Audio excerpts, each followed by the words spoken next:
Hello everyone, আসসালামু আলাইকুম। আমি উম্মেহানি ঢাকা থেকে বলছি। যে যেখান থেকে দেখছো আশা করি সবাই ভালো আছো।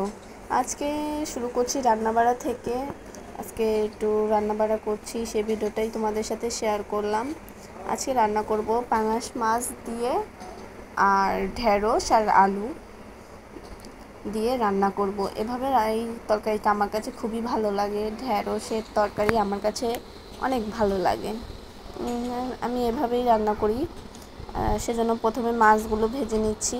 আর এবার আমি পেঁয়াজ দিয়ে দিয়েছি, এবার পেঁয়াজটা ভেজে নিচ্ছি। আর আমি আজকে ব্লগটা শুরু করেছি দুপুর থেকে। 1 ঘন্টার মধ্যে আমি কি কাজ করলাম সেটাই। আজকে শুধু রান্না বাড়াই তোমাদের সাথে থাকছে। আর আমার মেয়ের জন্য একটা জামা বানাবো, সেই জন্য জামা বানানোর ভিডিওটাই তোমাদের সাথে শেয়ার করব। আর এদিকে আমি সমস্ত মশলা দিয়ে দিলাম, দিয়ে এবার ভালো করে তরকারিটা কষাবো। আর আমি নতুন রাঁধুনি, আমি নতুনও না পুরাতনও না, বেশি আমার বিয়ের বয়স হয়েছে মাত্র 4 বছর। এই 4 বছরে আমি অসংখ্যবার রান্নাবাড়া করেছি। কোনো সময় ভালো হয়েছে, কোনো সময় খারাপ হয়েছে। সেজন্য আমার রান্না মোটামুটি আলহামদুলিল্লাহ যেটুকু পারি, একেবারে ভালোও না একেবারে খারাপও না, নিয়ম মতোই। আর এই তো আমি ভেন্ডি দিয়ে দিলাম, ঢেঁড়স আর আলু। এবার ভালো করে মশলাটা ভালো করে তরকারিটার সাথে কষাবো। এর মধ্যে এখন আর পানি দেব না, আমি একটু পরে পানি দেবো। আগে ভালো করে মশলার সাথে কষিয়ে নিই তরকারিটা, তারপর। এই তো আমি পানি এখনও দিইনি, এবার আমি পানি দিয়ে দেব, সেদ্ধ হওয়ার পানি, কষানোর পানি। আর তোমরা যারা প্রতিদিন আমার ভিডিও দেখো তাদেরকে অসংখ্য ধন্যবাদ। আর এত সুন্দর সুন্দর কমেন্ট করার জন্য। আর সবাই আমার পাশে আছো, এজন্য খুবই ভালো লাগে আমার। আমিও তোমাদের পেছনে আছি, তোমাদের পাশে আছি। সবাই সামনের দিকে এগিয়ে যাও। আমরা যারা আছি ছোট ছোট ইউটিউবাররা, তারা সামনের দিকে একে অপরকে সাপোর্ট করবে, এতে সামনের দিকে সবাই এগিয়ে যাবে। এটাই তো, একজন অপরজনকে সাহায্য করবে, এই জিনিসটা খুবই ভালো লাগে। আর আমি প্রতিদিন মতো একটা পুরনো কথা বলে নিচ্ছি। আমার ভালোবাসার আপুরা যে যেখান থেকে দেখছো, আমার ভিডিওটা ভালো লাগলে একটা সাবস্ক্রাইব করে দিবে আমার চ্যানেলটাকে।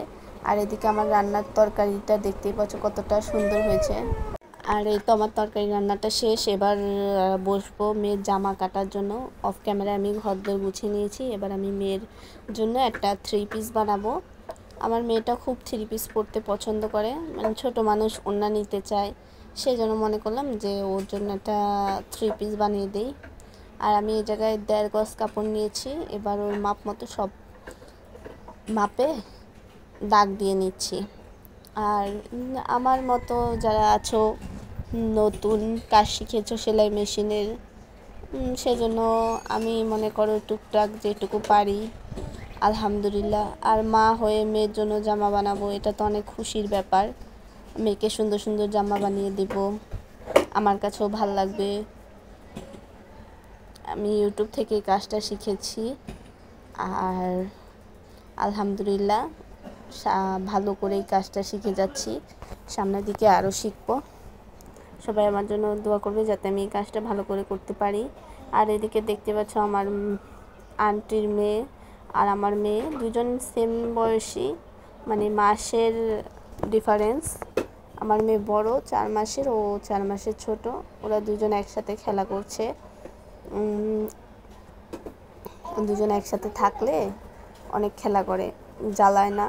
সেই জন্য মনে করলাম যে ও যখন ওর সাথে খেলা করছে, এই ফাঁকে আমি জামাটা কেটে নিই।